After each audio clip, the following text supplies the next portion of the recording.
Queridos, eu quero compartilhar uma palavra muito especial. Na verdade, é um estudo bíblico. Eu quero trazer um estudo, quero conversar com você. E o tema é o poder das nossas escolhas. O poder das escolhas. Eu quero usar como base, como ponto de partida, a declaração do grande homem de Deus chamado Josué. Você sabe que a palavra Josué tem a estrutura de Yeshua, que é a estrutura do nome Jesus, Josué. Josué, ele foi o sucessor de Moisés, e como sucessor de Moisés, ele levou o povo a conquistar a terra prometida, a conquistar Canaã. Depois de ter tido grandes conquistas, ele reúne os líderes do povo e ele faz esta seguinte declaração. Josué capítulo 24, versículo 14. Agora, temam o Senhor Deus, sirvam-no com integridade e fidelidade. Joguem fora os deuses que os seus antepassados adoraram. Joguem fora a cultura, a tradição dos seus antepassados, que eles adoraram além do Eufrates e no Egito, e sirvam ao Senhor. Se, porém, não lhes agrada servir ao Senhor, escolham hoje a quem irão servir. Se aos deuses que os seus antepassados serviram além do Eufrates, ou os deuses dos amorreus em cuja terra vocês estão vivendo. Mas eu e a minha família, eu e a minha casa, serviremos ao Senhor. Vamos dizer todos juntos essa última fala, essa última frase aqui de Josué? Mas eu e a minha família serviremos ao Senhor. Mais uma vez, mas eu e a minha família serviremos ao Senhor. Nós vamos falar mais uma vez, mas eu quero... Queridos, só vale a pena dizer um versículo bíblico se você crê no coração e diz com a boca. Se você fala sem crer, não vale nada. Se você crê e não fala, também não vale nada. Ok? Então, precisamos crer nesse texto. Irmã, meu marido não está aqui. Diga então profeticamente. Pais, os meus filhos não estão servindo o Senhor. Diga profeticamente, veja eles servindo o Senhor. Amém? Mais uma vez então o texto, vamos dizer assim: mas eu e a minha família serviremos ao Senhor. Mais uma vez, mas eu e a minha família serviremos ao Senhor. Vamos corrigir. Ao invés de lermos serviremos, vamos dizer servimos. No presente, mais uma vez, mas eu e a minha família servimos ao Senhor. Aleluia! Aleluia! Sim! Aleluia! Acho que nós já podemos ir embora, né? Já podemos ir para casa. Eu quero conversar um pouquinho sobre o grande eu sou. Um pequeno perfil, uma pequena característica, um pequeno vislumbre da personalidade do nosso Pai Celestial. Queridos, nós temos aprendido que o maior poder que Deus deu ao homem chama-se livre-arbítrio, liberdade de escolha. Deus, ele criou o homem, a sua imagem, a sua semelhança, e ele colocou dentro do homem a liberdade de escolher, a liberdade de fazer as suas escolhas. Por termos sido dotados por Deus com esse poder, nós somos seres que podemos optar entre fazer o bem e fazer o mal. Nós podemos optar servir a Deus ou não servir a Deus, fazer o que é correto e fazer o que é incorreto. Podemos optar amar a Deus ou não amar a Deus. Existe dentro de nós o livre-arbítrio, a liberdade de escolha. Deus colocou isso dentro de nós. Queridos, isso mostra a grandeza de Deus. Isso mostra que Deus confia em nós.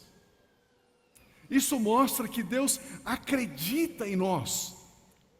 Nós somos o ápice, a perfeição da criação de Deus.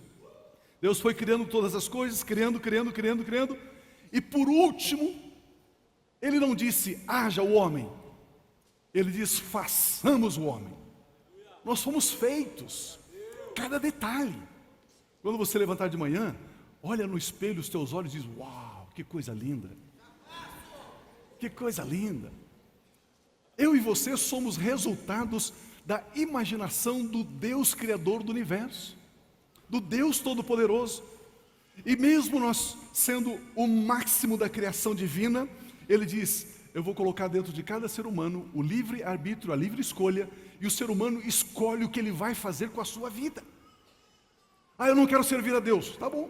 Eu quero servir a Deus. Tá bom. Em um único dia nós fazemos muitas escolhas. A roupa que nós usamos. Aliás, quantos maridos chegaram atrasados no culto porque a esposa estava decidindo que roupa iria usar? Não, não levante a mão, não levante a mão. Que sapato que ela vai colocar? Aliás, para resolver o problema da ansiedade, por que existe ansiedade? Porque existe múltiplas escolhas. Se a mulher só tem um vestido, ela não fica ansiosa, ela coloca aquele e sai. Posso ouvir um amém dos homens? É brincadeira. A cor do cabelo, você escolhe. O que comer, quanto comer, misericórdia, você escolhe. Ler ou não ler, você escolhe. Ah, Pio, eu sou um líder, eu sou um apacentador, eu sou um coordenador, eu cuido eu sirvo em um departamento da igreja. Você lê? Não, não leio. Coitado das pessoas que estão debaixo de você. Como você pode ser um líder e você não lê? Mas é uma escolha que nós fazemos. É uma escolha que nós fazemos. Queridos, nós cristãos precisamos ler no mínimo 66 livros por ano.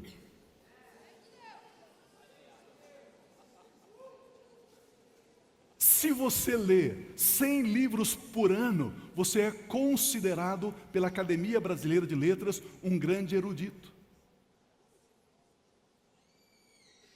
Mas as escolhas são nossas. Eu vou escolher ou ler ou não. Um conjunto de escolhas produz resultados. Um conjunto de resultados produz destino. A pessoa de sucesso, ela faz frequentemente algo que a pessoa fracassada faz de vez em quando.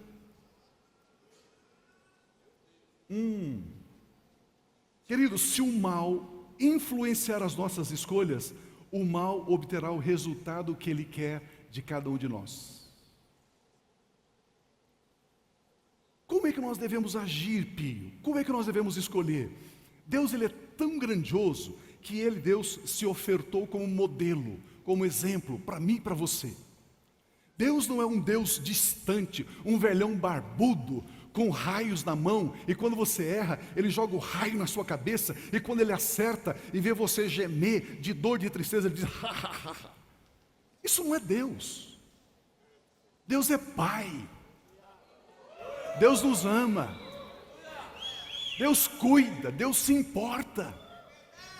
E Ele se coloca como um modelo para mim e para você, para que eu e você possamos olhar para Ele e aprender com Ele como escolher, como decidir no nosso dia a dia, até mesmo nas pequenas coisas. Como filhos de Deus, e Deus sendo o nosso modelo, nós podemos escolher sempre corretamente. Olha o que Jesus diz em João 5,19. Ele declara: Jesus lhes deu essa resposta: eu lhes digo verdadeiramente que o filho não pode fazer nada de si mesmo. Só pode fazer o que vê o Pai fazer, o Pai como modelo. Jesus diz: eu como filho tenho o Pai como modelo, porque o que o Pai faz, o filho também faz. Deus, ele se apresenta como modelo para mim e para você, para que possamos, aprendendo com Ele, possamos copiá-lo e fazer as nossas escolhas corretas. Escolher corretamente, escolher assertivamente, escolher com sabedoria. Sabemos que o sofrimento da humanidade é devido à escolha errada que Adão e Eva fizeram lá no jardim, no Éden. Quando Deus expulsou Adão e Eva lá do jardim, depois que eles escolheram não crer em Deus, desobedecer a Deus, roubar a Deus, pegando a fruta que Deus disse não pegue. Depois que o homem cometeu esse pecado, Deus então expulsou o homem do jardim, Deus o fez com uma única razão. Deus queria proteger o homem. Por isso que Deus expulsou o homem do jardim. Olha o que diz o texto, por gentileza, de Gênesis 3, versículo 22. Então disse o Senhor Deus: agora o homem se tornou como um de nós, conhecendo o bem e o mal. Quando não se conhece o bem e o mal, você diz o quê? Essa pessoa é inocente. Por que você diz que a criança é inocente? Porque a criança não conhece, ela não distingue entre o bem e o mal. O homem antes, ele era inocente. Depois que ele come do fruto da árvore, do conhecimento do bem e do mal, ele perde a inocência e agora ele começa a conhecer o bem e o mal. Olha o que diz o texto: conhecendo o bem e o mal, não se deve, pois, permitir que ele tome também do fruto da árvore da vida. Agora que o homem pecou, se ele come da árvore da vida, esse homem não tem mais salvação, ele está eternamente perdido. Por isso Deus disse: o homem não pode ficar aqui no jardim, porque se ele comer da árvore do conhecimento do bem e do mal, tendo pecado, aí não há salvação para ele. Olha o que diz o texto: permitir que ele tome também do fruto da árvore da vida e coma, e viva para sempre no pecado, sem salvação. Por isso, este é o motivo, queridos, aqui está a grandeza de Deus. Deus faz o que faz e Ele explica por que Ele faz o que faz. Você pode imaginar um Deus que Ele se curva para ver as estrelas? Um Deus que colocou as estrelas no espaço, no cosmos, no universo. O homem nem sabe quantas estrelas tem, são bilhões e bilhões, e Deus chama cada uma delas pelo nome. Esse Deus, Ele explica para mim e para você as ações dEle. Aleluia! Uau! Por isso, o Senhor Deus o mandou embora do jardim do Éden, para cultivar o solo do qual fora tirado. Depois de expulsar o homem do jardim, Deus colocou a leste do jardim do Éden querubins e uma espada flamejante. Imagina uma espada de fogo circulando, vum, vum, vum, ao redor da árvore da vida. Imagina a árvore da vida, isso aqui, uma espada circulando. Ninguém consegue acessar a árvore da vida. Tem um querubim lá e tem uma espada flamejante que se movia, guardando o caminho para a árvore da vida. Proteção: se o homem comer da árvore da vida, estando em pecado, não há mais salvação para o homem. Eu preciso expulsar o homem do jardim, preciso proteger a árvore, porque eu estou protegendo o homem. Meu Deus, aqui começa a manifestação do grande amor de Deus, porque Deus havia plantado lá no jardim duas árvores. Vamos ler por gentileza Gênesis 2, 8 e 9. Ora, o Senhor Deus tinha plantado um jardim no Éden. Imagina aqui a Terra, planeta Terra. No planeta Terra, uma região chamada Éden. Dentro da região chamada Éden, ele planta um jardim. Ele plantou um jardim no Éden. Não é jardim do Éden, é no Éden. Por que é tão importante isso, Pio? Porque o planeta Terra representa o nosso corpo. O Éden representa a nossa alma. O jardim representa o nosso espírito. Aleluia! Corpo, alma e espírito. Olha o que diz o texto: para os lados do leste, e ali colocou o homem que formara, que criara. Então o Senhor Deus fez nascer do solo todo tipo de árvores agradáveis, agradáveis aos olhos, árvores agradáveis aos olhos. Sabe o que significa isso? Por que Deus plantou árvores agradáveis aos olhos? Pergunta para mim, por quê? Para você ter momento de lazer, para você ter momento de descanso. Isso é férias. Férias é de Deus. Árvore para você olhar e dizer assim: uau! Uma vez eu preguei isso no Canadá. O irmão depois falou assim para mim: Pio, aqui no Canadá a gente tem árvores que elas vão mudando de cores, né? Ficam vermelho, fica amarelo, fica verde. Então nós temos as 4 estações do ano. Então significa que eu posso tirar férias das 4 estações? Falei: está amarrado, meu irmão, em nome de Jesus, vamos trabalhar. Ele já quis ir para o outro lado, né? mas árvores agradáveis à vista. Queridos, Deus fez uma árvore tão bonita para você olhar e admirar. Uau, que árvore bonita. Ele fez a árvore não pensando na árvore, pensando em você. Meu Deus, olha o que continua o texto ali. E também boas para alimento. Árvores para você comer. E no meio do jardim, diga para mim, no meio. No meio do jardim estavam a árvore da vida e a árvore do conhecimento do bem e do mal. Duas árvores, no meio. No meio significa lugar de destaque. Quando Jesus foi crucificado, ele foi crucificado aonde? No meio de dois ladrões. Lugar de destaque. Lá em Apocalipse, aparece Jesus no meio. Quando você vê o candeeiro, o candelabro, são 7 lâmpadas e no meio a lâmpada representando o cordeiro. No meio. No meio. Olha o que diz o texto lá. E os olhos dos dois se abriram e perceberam que estavam nus. Então juntaram folhas de figueira para cobrir. Olha que coisa impressionante. Deus, Ele coloca no meio do jardim as duas árvores. A uma árvore Ele diz, não comam dessa, da árvore do conhecimento do bem e do mal. Da árvore da vida, eles podiam comer. Pio, se o homem não tivesse comido da árvore do conhecimento do bem e do mal, do fruto proibido, e tivesse comido da árvore da vida, nós viveríamos para sempre na presença de Deus sem pecado. Eterno gozo, eterna alegria. Mas Pio, então por que Deus disse para o homem, não coma dessa? Porque o homem tinha dentro de si o livre arbítrio. Como é que o homem poderia escolher se ele não pudesse escolher? Por isso que Deus diz, não toque nessa árvore, não coma desse fruto. Para que o homem pudesse escolher obedecer ou desobedecer. Se Deus não tivesse colocado nenhuma proibição, o homem não tinha como usar o seu livre-arbítrio. Tudo era possível.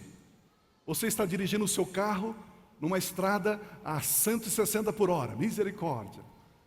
Só que não existe limite de velocidade. Se tiver um policial lá na frente, você tem que diminuir a sua velocidade? Não, não existe limite, não existe proibição. Se ele não coloca a árvore do conhecimento do bem e do mal, e se ele não diz, não coma, o homem não podia exercer o seu livre-arbítrio. Aleluia. Com respeito a essa árvore, ele diz, não coma. Deus, com isso ele está dizendo, eu não criei robôs, seres autômatos. Não, Ele criou seres com vontade própria. Por isso Deus deu a possibilidade de escolha ao homem e à mulher. Queridos, ouça isso. Eu e você escolhemos dizer glória a Deus. É uma escolha.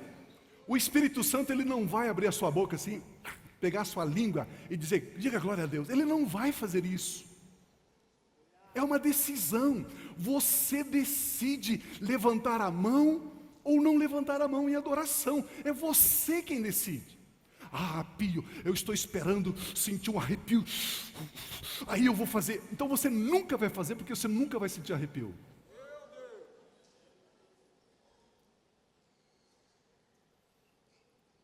É uma decisão. Esses dias o irmão falou assim, Pio, você estava ministrando, estava tão gostosa a palavra, deu vontade de sair correndo. Eu falei, por que você não correu, irmão? Eu fiquei com vergonha.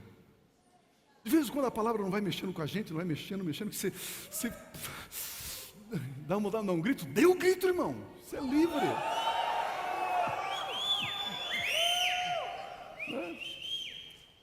Mas e se eu incomodar o irmão que está do meu lado? Ué, ele fez a opção de não dar o grito. A opção é dele. Você decide louvar a Deus ou não louvar a Deus. Você decide evangelizar alguém ou não. Você decide trazer os seus dízimos e as suas ofertas. É você quem decide. Nós temos o livre-arbítrio. Diga assim se você quiser. Diga assim, eu decido. Por isso eu não sou vítima.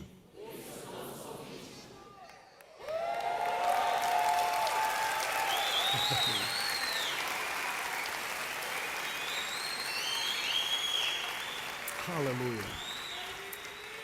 Uma das marcas, uma das características que me impressionam em Deus é isso. Queridos, Deus não tem complexo de inferioridade. Cada manhã Ele faz um nascer do sol mais espetacular. Mesmo que você fique dormindo e não vai lá ver, Ele faz no outro dia um nascer do sol melhor ainda. Ele é assim. Deus, Ele é tão grande, tão grande, tão grande, tão grande, que as minhas ações, as suas ações, ruins e negativas, não atingem Ele. Deus é tão grande, tão grande, tão grande, que Ele criou todas as coisas, e Ele deu para mim e para você, disse, cuide disso, governe sobre isso. Ele colocou o livre-arbítrio dentro de nós, mesmo correndo o risco de eu e você virarmos as costas para Ele, mesmo assim Ele diz, eu te dou o livre-arbítrio. Eu te dou o livre-arbítrio.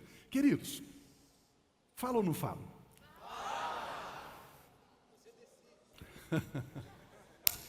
Meu Deus, meu Deus. Ó, estamos começando o ano, hein? Imagina, estamos começando.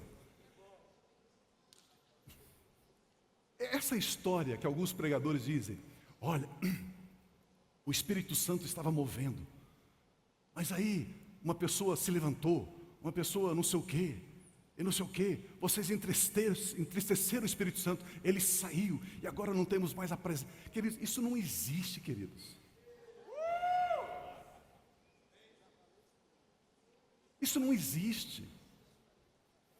Vocês entristeceram o Espírito Santo, por isso então agora ele saiu, não está aqui. Queridos, isso não existe, é a cabeça oca do pregador.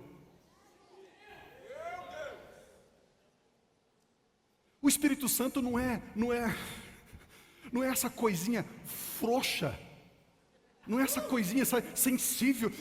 Eu estou tristezinho, vou embora.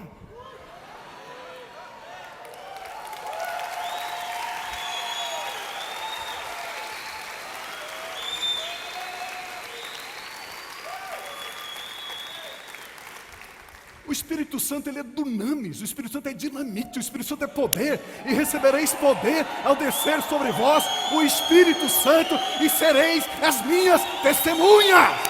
Ele é Deus.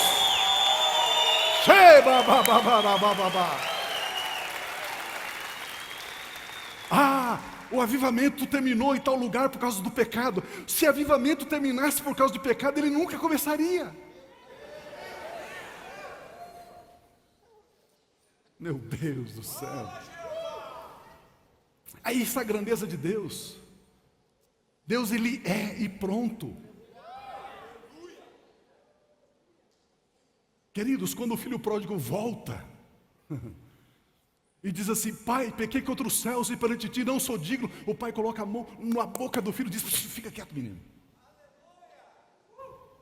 Traga depressa as sandálias. O pai já havia ido no melhor fabricante de calçados e diz, ei, me faça esse calçado. Mas para quê? Me faça esse calçado.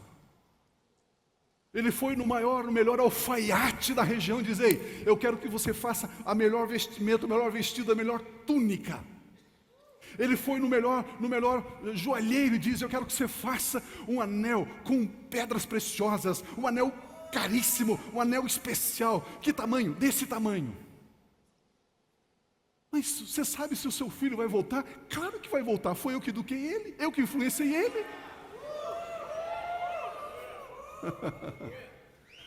O pai confiava na educação que ele havia dado ao filho. Ele sabia que o filho iria voltar.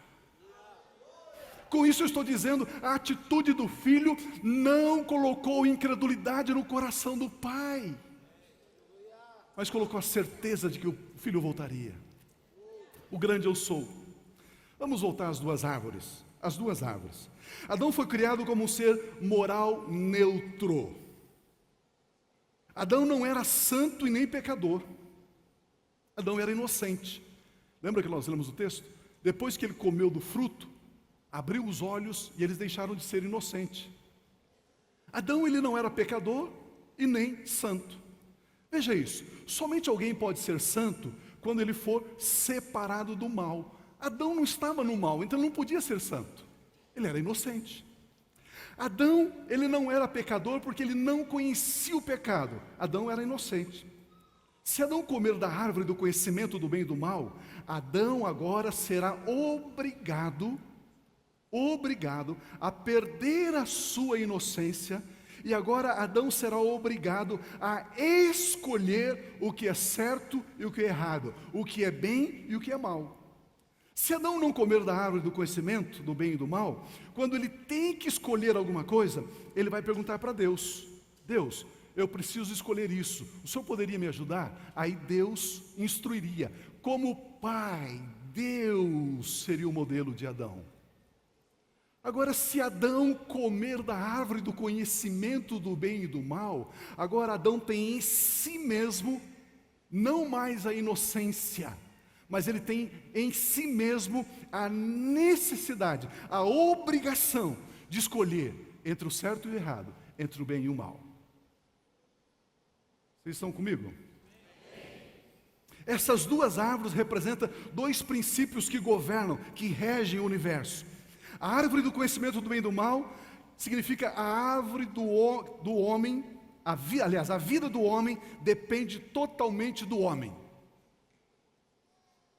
A árvore da vida significa que a vida do homem depende totalmente de Deus.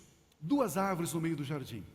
Se você, Adão, comer do fruto da árvore da vida, você depende totalmente de mim. Adão, se você comer da árvore do conhecimento do bem e do mal, você depende totalmente de você, Adão. Qual árvore que eles comeram? Qual árvore? Qual fruto? Do conhecimento do bem e do mal. Se o homem comer da árvore do conhecimento do bem e do mal, o homem tem que fazer as suas escolhas sozinho. Sabemos que Adão e Eva escolheram comer da árvore do conhecimento do bem e do mal. Agora o homem tem que fazer as suas próprias escolhas. Em Gênesis 3, explica exatamente o que aconteceu. Gênesis 3:7 diz: os olhos dos dois se abriram e perceberam que estavam nus. Agora eles são obrigados a fazer as suas escolhas, porque os olhos de ambos se abriram. E agora eles tiveram consciência deles mesmos. Por terem escolhido comer da árvore do conhecimento do bem e do mal, Adão e Eva começaram a ver a si mesmos com os seus próprios olhos. Os olhos deles se abriram. Isso significa que agora são eles quem devem decidir sobre a vida deles. Antes, eles viviam com os olhos de Deus. Deus decidia juntamente com eles. Mas agora, com os olhos abertos, Deus não pode mais aconselhar Adão e Eva nas suas escolhas. A partir desse dia, a humanidade passou a escolher por si mesma, não importando mais a vontade de Deus. Você percebe porque nós temos dificuldades de obedecer?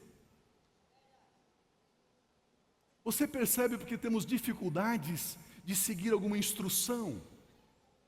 Uma criancinha, 2 aninhos, 3 aninhos, aquela coisinha fofa, lindinha, dá vontade de morder. A hora que ela vai, você diz, mas aonde que está essa ira?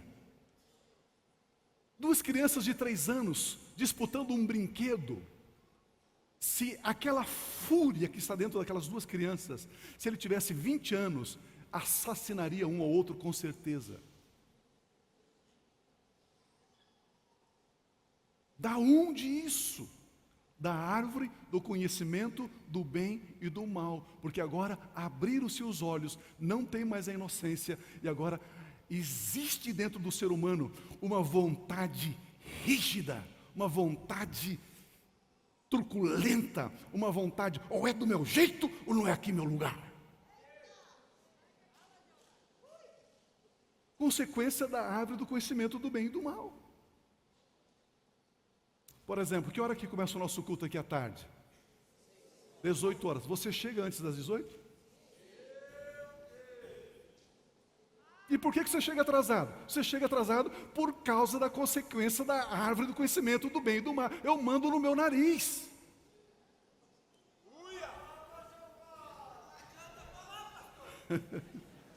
Eu só estou dando exemplo. Você percebe porque nós resistimos, inclusive quando Deus fala na palavra dele, a nosso respeito. Nós temos dificuldade de aceitar a palavra de Deus, de crer na palavra de Deus, porque existe dentro de nós essa vontade influenciada pela árvore do conhecimento do bem e do mal.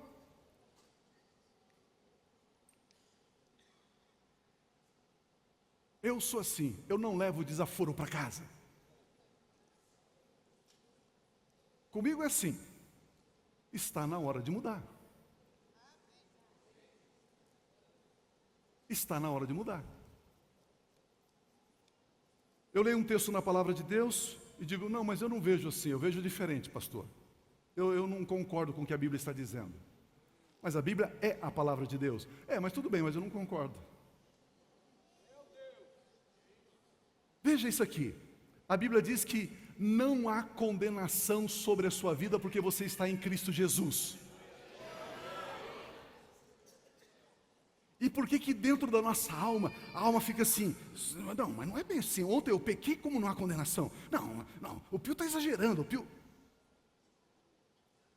Por que a nossa alma tem dificuldade em aceitar a palavra de Deus? Porque quando Adão comeu do fruto da árvore do conhecimento do bem e do mal, Adão passou a governar a sua própria vida, independentemente de Deus.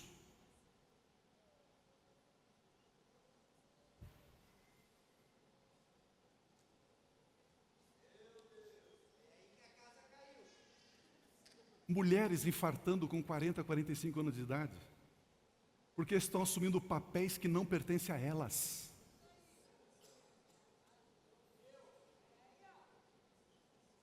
É pesado demais, minha irmã, você assumir alguns papéis.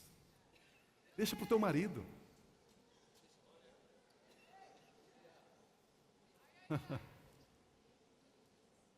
Não é assim?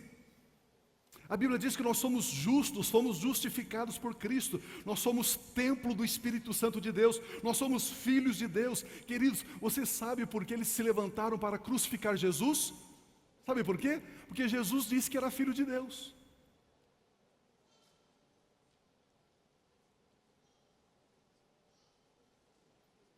E se eu digo para você, você é filho de Deus, a Bíblia diz que nós somos filhos de Deus.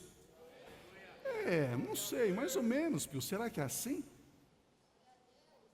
Nós somos herdeiros de Deus, co-herdeiros com Jesus Cristo. Nós fomos abençoados com todas as sortes de bênçãos espirituais nas regiões celestiais em Cristo Jesus. A Bíblia diz que o divino poder de Deus nos deu tudo. A Bíblia diz que nós podemos todas as coisas em Jesus que nos fortalece. A briga dentro de nós, a resistência dentro de nós, é porque o fruto, quando Adão comeu o fruto do conhecimento do bem e do mal, isso gerou uma independência em Adão. Por isso, queridos, que obediência é para gente grande, obediência é para forte, não é para fraco.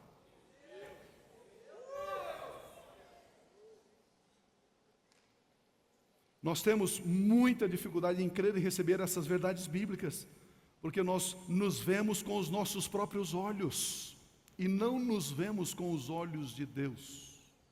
Quando eles comeram, eles viram que estavam nus, mas antes também eles estavam nus, mas eles não sabiam. Por que eles não sabiam? Porque eles não se viam com os olhos deles, eles se viam com os olhos de Deus.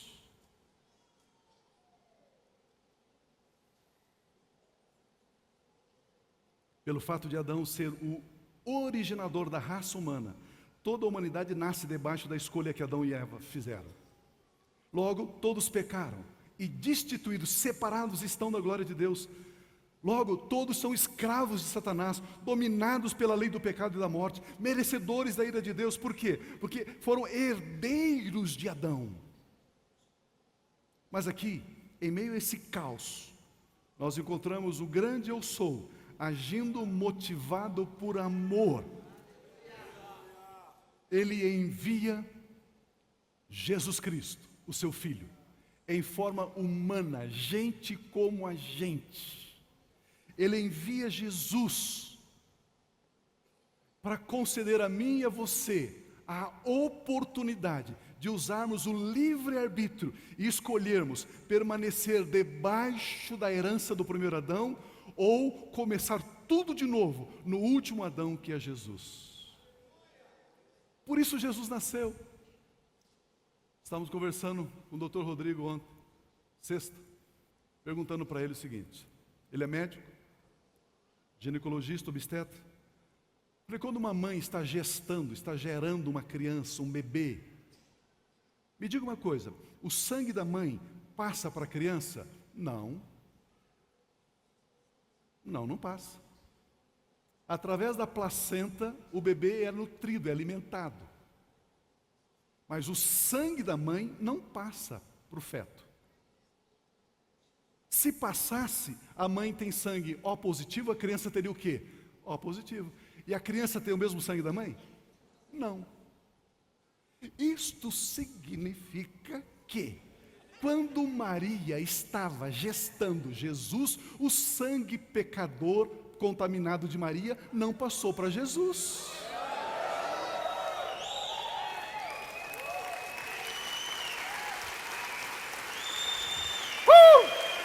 Aleluia!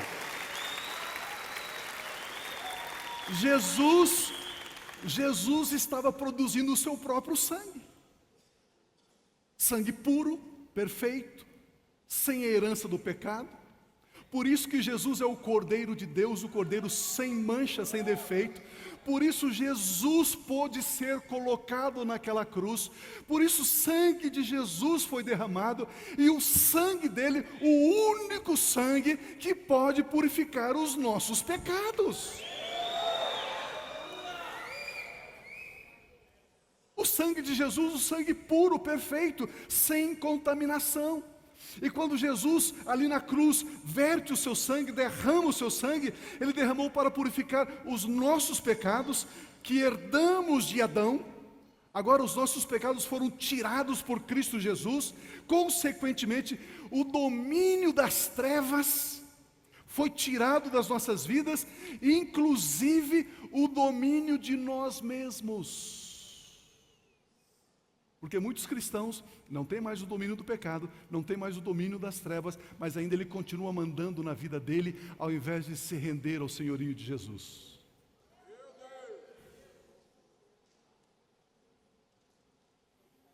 Por Ele ter nos transportado do império das trevas para o reino do seu Filho amado, agora em Cristo Jesus, nós somos novas criaturas.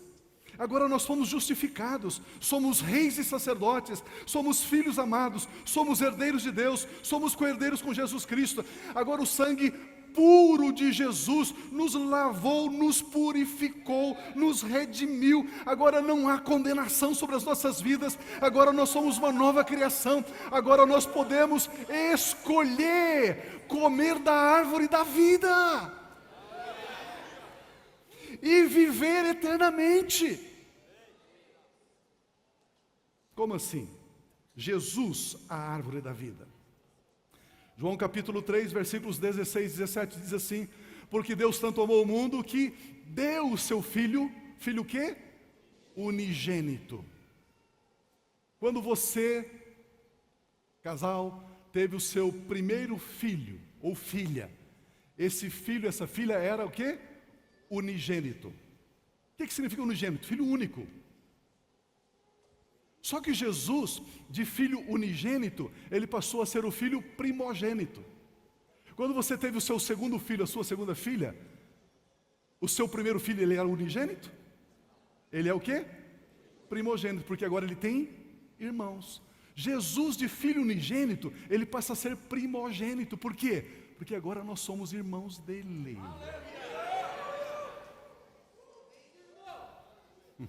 Você está bem de irmão. Olha o que diz o texto: deu o seu Filho unigênito, para que todo aquele que nele crê não pereça, mas tenha. Se Adão tivesse comido do fruto da árvore da vida, ele teria o quê? Vida eterna. Mas Adão comeu da árvore do conhecimento do bem e do mal, agora ele tem o quê? Domínio sobre si mesmo, governo sobre si mesmo, não tem mais inocência, agora ele precisa escolher por si mesmo. E ele sabe escolher? Não. Olha o que diz o versículo seguinte: pois Deus enviou o seu Filho ao mundo não para condenar o mundo. Não para condenar o mundo. Queridos, essa religião chamada cristianismo, que aponta o dedo, que te condena, Deus vai pesar a mão, Deus é carrasco. Irmão, cuidado, hein? Com Deus não se brinca. Olha, sabe? Jeová vai pesar a mão. Queridos, isso não existe na Bíblia, queridos. Olha o que diz o texto: pois Deus enviou o seu Filho ao mundo não para condenar o mundo, mas para que o mundo fosse salvo por meio de Jesus. Salvo por meio de Jesus. Jesus não veio para condenar, para mandar ninguém para o inferno. Jesus veio para nos dar vida eterna. Essa é a razão do nascimento de Jesus, a sua morte, a sua ressurreição e a sua ascensão à direita de Deus Pai. Jesus Cristo, ele veio como a árvore da vida. Jesus Cristo, ele veio para que eu e você possamos usar do nosso livre-arbítrio, escolher permanecer debaixo da herança do primeiro Adão ou escolher Jesus. Escolher permanecer debaixo da árvore do conhecimento do bem e do mal, ou escolher a árvore da vida que é Jesus. Nós temos o livre-arbítrio. Queridos, a pessoa lá do seu condomínio precisa saber disso, o seu colega de trabalho precisa saber disso. Não estamos falando de igreja, não estamos falando de religião, não estamos falando disso. Estamos falando que agora a pessoa pode escolher. E precisamos ajudar a pessoa a escolher a Jesus, escolher a árvore da vida, a viver a vida abundante trazida por Cristo Jesus. E não sofrer mais por estar debaixo da árvore do conhecimento do bem e do mal. Escolher comer do fruto que é Jesus, e viver para sempre a vida do Filho de Deus. Olha João capítulo 6, 51, diz assim, Jesus diz: eu sou o pão vivo. Para que serve pão? Para comer. E pão vivo? O que é um pão vivo? Ele tem perninha e anda. Meu Deus. A gente lê a Bíblia e não entende a Bíblia, né? Olha o texto. Jesus diz: eu sou o pão vivo que desceu do céu. Se alguém comer deste pão, ele, Jesus, viverá para sempre. Este pão é a minha carne, que eu darei pela vida do mundo inteiro. Olha o 53. Jesus lhes disse: eu lhes digo a verdade. Não é mentira, isso é verdade. Se vocês não comerem a carne do Filho do Homem e não beberem o seu sangue, não terão vida em si mesmos. Todo aquele que come a minha carne e bebe o meu sangue tem a vida eterna, e eu o ressuscitarei no último dia. Pio, como assim? Tem a vida eterna, mas vai ressuscitar, então vai morrer? Esse ressuscitar, porque eu e você temos que deixar esse corpo físico. Carne e sangue não herda o reino dos céus. Quando o cristão morre, ele não morre. A Bíblia diz que ele dorme. Nós cristãos dormimos. E nós acordamos num corpo incorruptível, num corpo glorioso, num corpo espiritual, e não mais num corpo físico, carnal, com carne e sangue. Por isso Jesus diz ali, olha lá o texto: todo aquele que come a minha carne e bebe o meu sangue tem a vida eterna, e eu ressuscitarei no último dia, pois a minha carne é verdadeira comida, e o meu sangue é verdadeira bebida. Queridos, quando no culto de ceia, uma vez por mês nós fazemos, pegamos o pão, pegamos o cálice, comemos o pão, bebemos o cálice, aquilo representa o corpo e o sangue de Jesus. Eu e você fizemos a opção de comermos do fruto da árvore da vida. Por isso eu e você temos agora a vida eterna. Por isso eu e você agora não temos mais nenhuma ligação com o primeiro Adão. A nossa conexão, a nossa aliança, o nosso pacto é com o último Adão, que é Jesus. E eu e você temos a vida eterna. E agora, quando fazemos as nossas escolhas, não somos pessoas que fazemos escolhas independentes. Nós somos pessoas que consultamos os céus e olhamos para Deus. Ele é o nosso Pai, Ele é o nosso exemplo. E aquilo que nós vemos o Pai fazer, nós fazemos igualmente. Por isso eu e você temos acertos nas nossas escolhas. Meu Deus.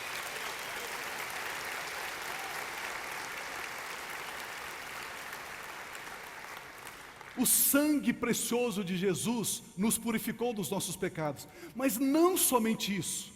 Nos purificou para um propósito. Para uma razão. Olha, Hebreus 9, 22 diz assim: de fato, segundo a lei, quase todas as coisas são purificadas com sangue. E sem derramamento de sangue não há perdão. Por que Jesus teve que derramar o sangue dele? Para o nosso perdão. Para o nosso perdão.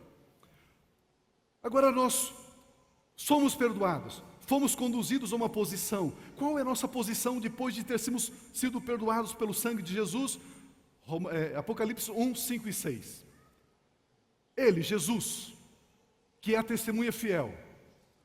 Agora ele é unigênito? Ele é o quê? Em João 3,16 ele parece como filho único. Agora ele parece como primogênito dentre os mortos e o soberano dos reis da terra. Ele nos ama. Ele nos libertou dos nossos pecados. Ele vai nos libertar ou já libertou? Por que você está lutando com o pecado? Ele já nos libertou dos nossos pecados por meio do seu sangue e nos fez, nos constituiu, nos estabeleceu para sermos o quê? Reis e sacerdotes. O que faz o rei? Governa sobre as obras de Deus. O que faz o sacerdote? Entra na presença de Deus para servir a seu Deus e Pai.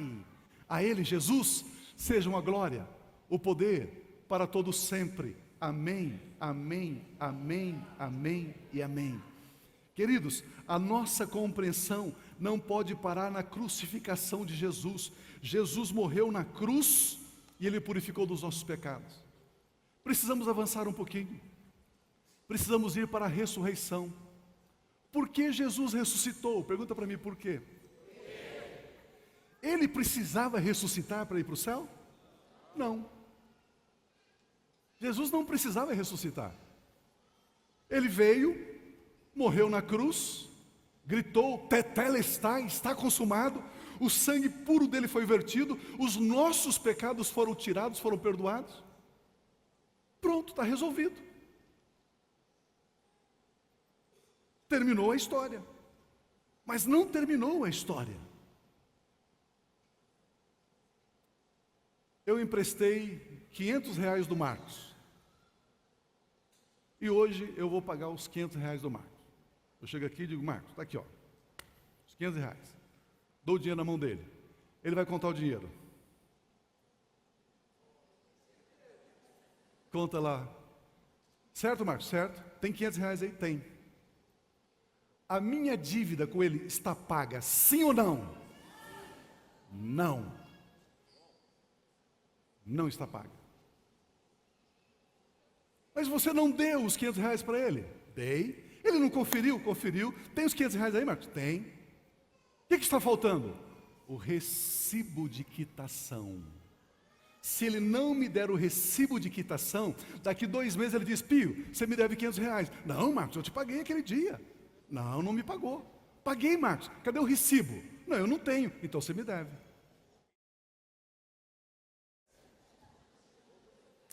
Ao dar os R$500, eu recebo o recibo de quitação.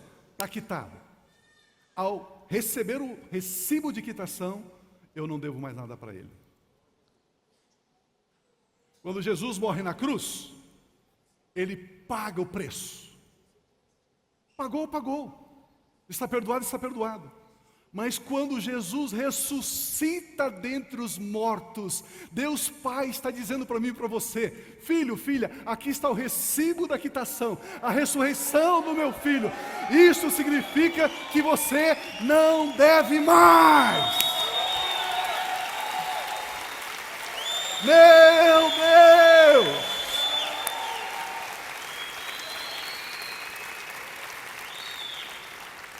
Olha o que está escrito em Romanos capítulo 4, 22.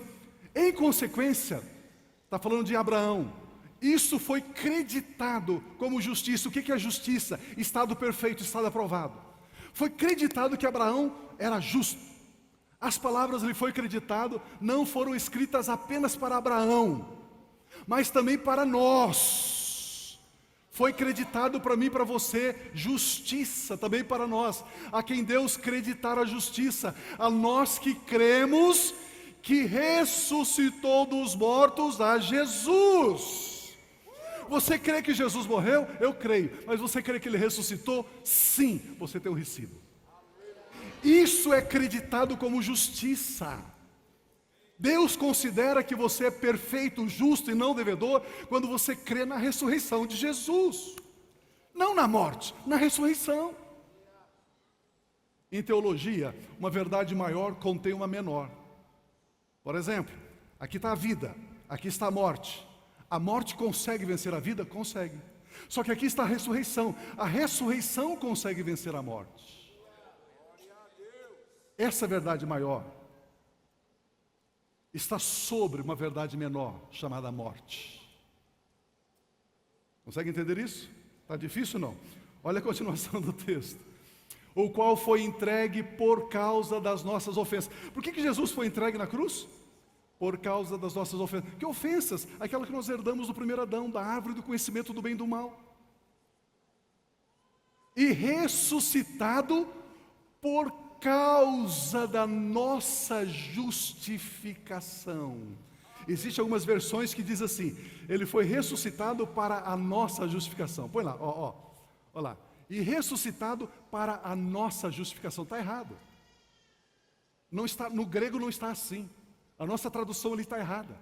Jesus não ressuscitou para a nossa justificação. Ele morreu para a nossa justificação. E Ele ressuscitou por causa da nossa justificação. Você recebe o recibo porque você pagou a conta. Você não recebe o recibo para pagar a conta. Alguém te dá um recibo antes de você pagar? Ele te dá o recibo por causa do pagamento e não para o pagamento. Consegue entender isso ou não? Eu falei que era aula, viu? Estamos usando o cérebro. Vocês estavam de férias, o cérebro está novinho, zerado. De novo o versículo. Jesus morre na cruz, o qual foi entregue por causa das nossas ofensas e ressuscitado por causa da nossa justificação. Meu Deus, meu Deus, meu Deus. Por isso, ninguém pode me acusar de pecador. Romanos 8,31 diz: que diremos, pois, diante dessas coisas? Se Deus é por nós, quem será contra nós? Aquele que não poupou seu próprio filho, mas o entregou por todos nós, como não nos dará juntamente com seu filho e de graça todas as coisas? Queridos, nós precisamos crescer como igreja evangélica da nação brasileira. Nós precisamos nos fortalecer, precisa ser tirado a venda dos nossos olhos, precisamos parar com o mercantilismo da fé, precisamos parar com aquelas correntes, 7 quartas-feiras para você ser abençoado. Você não vai ser abençoado porque fez 7 quartas-feiras não sei o quê. Você não vai ser abençoado porque você colocou no altar uma oferta de sacrifício, ofertou o seu carro aqui, agora Deus vai te abençoar. Não, queridos, isso é enganação, isso é mentira do inferno. Olha o que diz o texto sagrado, olha o que está escrito: quem fará alguma acusação contra os escolhidos de Deus, é Deus quem os justifica.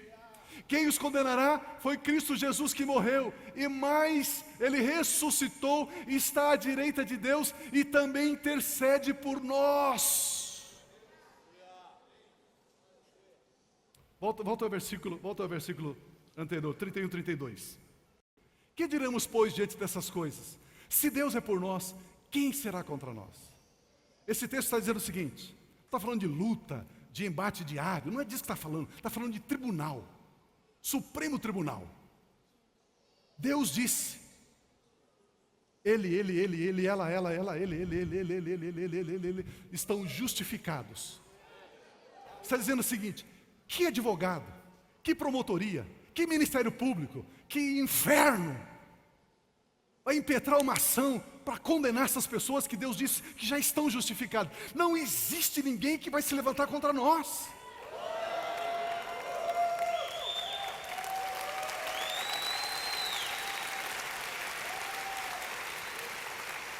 é uma ação, numa linguagem jurídica, é uma ação que jamais será acatada. Olha o que diz o texto. Que diremos, pois, diante dessas coisas? Se Deus é por nós, quem será contra nós? 32. Aquele que não poupou seu próprio filho, mas o entregou por todos nós, como não nos dará, meu Deus, juntamente com Jesus e de graça, todas as coisas.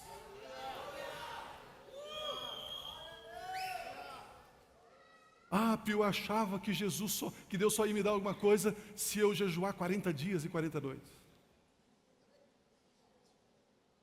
Se eu fizesse uma corrente de 7 quintas-feiras, 7 sextas-feiras à meia-noite. Eu só achava que Deus ia fazer alguma coisa se eu comprasse arroz ungido, sal grosso. Como se Ele deu o Filho dEle, como Ele não nos dará juntamente com o Seu Filho e de graça todas as demais coisas. Vamos terminar? Oh Jesus, a justiça, queridos, é uma dádiva. Isso mostra que Deus Pai aceitou a obra de Jesus, a sua morte e ressurreição. A perfeição da obra de Cristo Jesus é o que me torna perfeito. A justiça é uma dádiva, a justiça não é uma conquista. Nós não nos tornamos justos por fazermos o que é correto. Nós nos tornamos justos porque Jesus fez o que é correto. E Deus Pai aceitou a obra de Jesus. Ser considerado justo é um presente de Deus Pai a todos nós, os que se apoiam na obra de Cristo. Ou seja, agora em Cristo é eu comendo da árvore, do fruto da árvore da vida. Agora eu tenho a vida da árvore da vida. Agora eu tenho a vida eterna de Cristo. Agora eu não tenho mais nada a ver com o primeiro Adão. Eu não tenho mais nada a ver com a árvore do conhecimento do bem e do mal. A minha influência agora é o meu Deus. Por isso Romanos 5,17 diz: se pela transgressão de um só a morte reinou por meio dele, por meio de Adão, muito mais aqueles que recebem de Deus a imensa provisão da graça e a dádiva e o presente da justiça reinarão em vida por meio de um único homem, Jesus Cristo, aleluia. Quantos atos de justiça? Por meio de um único ato de justiça, um só ato de justiça. De novo Romanos 5:18. Consequentemente, assim como uma só transgressão resultou na condenação de todos os homens, assim também um só ato de justiça resultou na justificação que traz vida a todos os homens. Meu Deus, será que escreveram isso ontem na Bíblia? Não parece que foi ontem? Você percebe como Deus está abrindo os nossos olhos, mostrando mistérios da palavra? Um só ato de justiça. De quem um ato de justiça? De Jesus. Um ato de desobediência de Adão nos condenou. Um ato de justiça de Jesus nos justificou. Meu Deus. Alguns dizem: eu nunca matei, Pio, eu nunca roubei. Eu sou um bom pai, um bom marido. Eu pago as minhas contas em dias, eu pago os meus impostos. Eu não mereço ser castigado por Deus. Queridos, não tem nada a ver com os nossos atos de justiça. Eu não sou condenado porque eu pequei. Eu sou condenado porque Adão pecou. Eu não sou justificado porque eu fiz atos de justiça. Eu sou justificado porque Jesus fez os atos de justiça. Isso é cristianismo, meu Deus. Sendo a justiça um presente, se tornam justificados somente aqueles que recebem o presente de justiça. O presente da justiça dado por Deus Pai a nós, com base na obra do seu Filho Jesus. Digam todos, por gentileza: não há condenação sobre a minha vida. Sou justificado pela obra de Cristo Jesus. O meu Pai Celestial, o grande eu sou, declarou que não há condenação sobre a minha vida.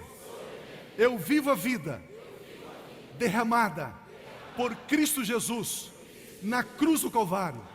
Eu vivo a vida do túmulo vazio, porque Jesus Cristo está vivo, assentado à direita do Pai, brevemente voltará, e viveremos na presença dEle para todo sempre, e sempre, e sempre, e sempre, e sempre, e sempre, e sempre, e sempre, e sempre, e sempre, e sempre. Aleluia.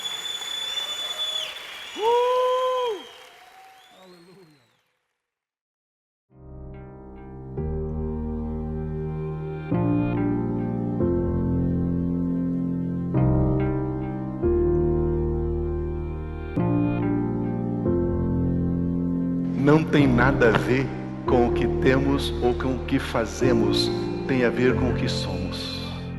A mesma vida que Jesus tem, a mesmíssima, a mesma natureza, a mesma essência, a mesma vida, a vida incriada, o Zoe, a vida eterna, a mesma vida Deus colocou dentro de você. E você avança com absoluta certeza e segurança, porque você sabe quem você é. E quando você sabe quem você é, e quando você é maravilhoso. Como é bom